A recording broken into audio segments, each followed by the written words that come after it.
केंद्र सरकार द्वारा थोपे गए कृषि कानूनों को लेकर किसानों का सिंधु बॉर्डर पर धरना जारी है। किसानों के आंदोलन में कई किसान शहीद हो चुके हैं। रविवार को इंद्री के हर्बल पार्क में श्रद्धांजलि समारोह का आयोजन किया गया। आंदोलन में शहीद हुए किसान को सभी संगठनों व किसानों ने श्रद्धांजलि दी।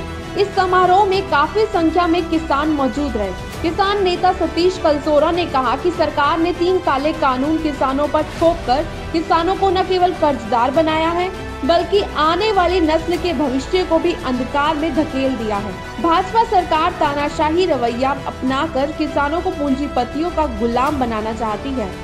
सरकार को किसानों की नहीं बल्कि इन पूंजीपतियों की चिंता है। उन्होंने कहा कि जब पूरा देश कोरोना से जंग लड़ रहा था, तब केंद्र की भाजपा सरकार ने बिना किसानों की मर्जी के इस प्रकार के कानून पास करके किसानों पर अत्याचार किया। किसान 25 दिन से कड़कड़ाती ठंड में दिल्ली की सड़कों पर बैठकर सरकार का विरोध कर रही है। भाजपा सरकार इन्हें आतंकी व नक्सली बता रही है। किसान किसी भी कीमत पर पीछे हटने वाले नहीं है। देखिए, किसानों का जो 3.5 महीने से आंदोलन चल रहा है और उसके लिए 23 दिन हो गए दिल्ली धरने पर बैठे हैं किसान इतनी ठंड में। वहाँ पर कुछ लोग हमारे भाइयों ने शहादत दी है किसानों के लिए। उनकी शहादत को नमन करने के लिए पुष्पांजलि प्राप्त उनको पुष्प दिए हैं और श्रद्धांजलि दे रहे हैं। उनको एक आश्वासन दे रहे हैं कि जब तक आपके किसानों को पूरा न्याय नहीं मिलेगा, आपकी शहादत को व्यर्थ नहीं जाने देंगे।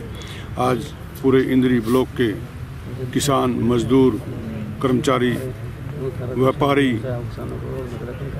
मुनीम, आड़ती सभी भाई यहाँ इनको पुष्पांजलि देने के लिए आए हैं।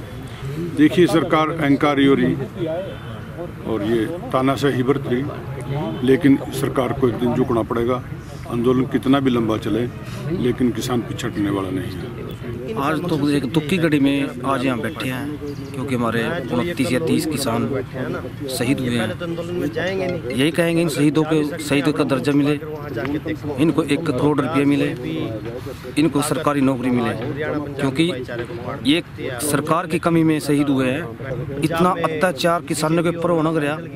मैं तो ये कहूँगा भी उनके अंदर क्या किसानों के प्रति कुछ है नहीं। यही तो अन्नदाता है। यदि जिस दिन अन्नदाता बिगड़ जाएगा तो खाएंगे क्या।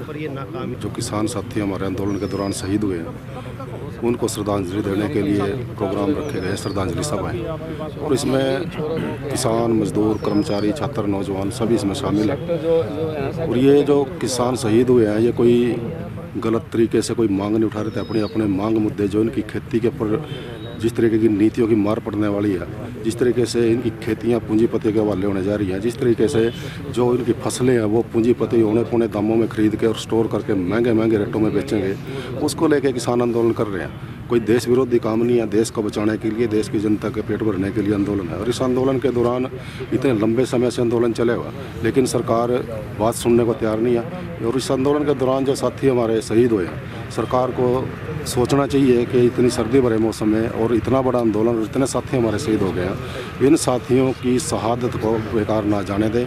इनकी कुर्बानी को सिर मत्थे रखते हुए जो इनकी मांग है, सरकार जल्द से जल्द माने।